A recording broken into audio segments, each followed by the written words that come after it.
There are so many people that they think that this God that we know and serve, God, Old Testament would be uh, Elohim. The word God is Elohim, and the word God in the New Testament is Theos, and they both are in describing the magistrate council of all things, the order. Okay, that's what they both mean. The word God. But then when you hear the Lord, there's a difference in any of the scripture, which is the Old Testament, or the epistle in the New Testament. There are defining elements every time you hear the word Lord. Old Testament, where it's capitalized, will be the Yah God, the actual God that the Hebrews worshipped. Okay, and that is the only God. Now, when you're reading in the Old Testament, you wonder, like, these people of the world are like, how can you serve a God, okay, that kills, or that, is going to cast people away in an everlasting fire forever? How could you serve a God like that? Well, I'm like this. How come, if you're so loving, why won't you let me just give me a key and let me use all of your cars and your motorcycle and come on in the house and shower when I want, and if you have some money, give me some money, because I won't have any, and let me buy whatever I need, and how about even some of the things that I desire, just, on the side, okay? If you're so loving, okay, why don't you let me do that? But yet they're going to judge a God,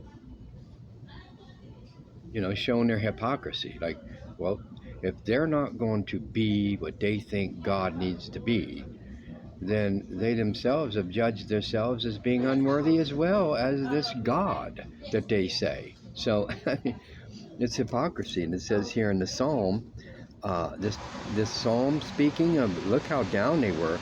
It said, the Lord preserves all them that love him. All them that love him. This is 145:20. But all the wicked will he destroy. There you go. All that love him, the Lord. Now that says Yah, that's capitalized. Those are caps, Lord, in that verse 20 of 145. So that's the Yah God. That is the God that it will tell you who killed all the firstborn, in Egypt, of man and beast. A lot of people don't know that, but every firstborn of every animal died also when the death angel came. So, this God did it all, okay? That God is all in all of it. And in that God, there is a statement that without the love of him, which is his son, in the human man, they will perish, because that's the only acceptable thing that he will take in and of himself, his own love. And if they're not in that love, it said, for them that love him, he preserves those that love him. He says, if they're not in that love, and that love's not in them, they will not ever have the eternal glory in the kingdom. And it says here in verse 45, and verse 11 says, they shall speak of the glory of thy kingdom.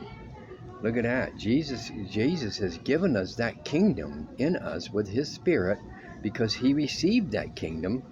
And they talk of thy power to make known to the sons of men his mighty acts and the glorious majesty of his kingdom. Thy kingdom's an everlasting kingdom and a dominion throughout all generations. This kingdom we speak about, see, because, well, we've been given his Spirit, which is the Spirit of his Son, who is the righteousness of God, Yah, Elohim, Adonai, yeah, that would be Lord in lowercase letters.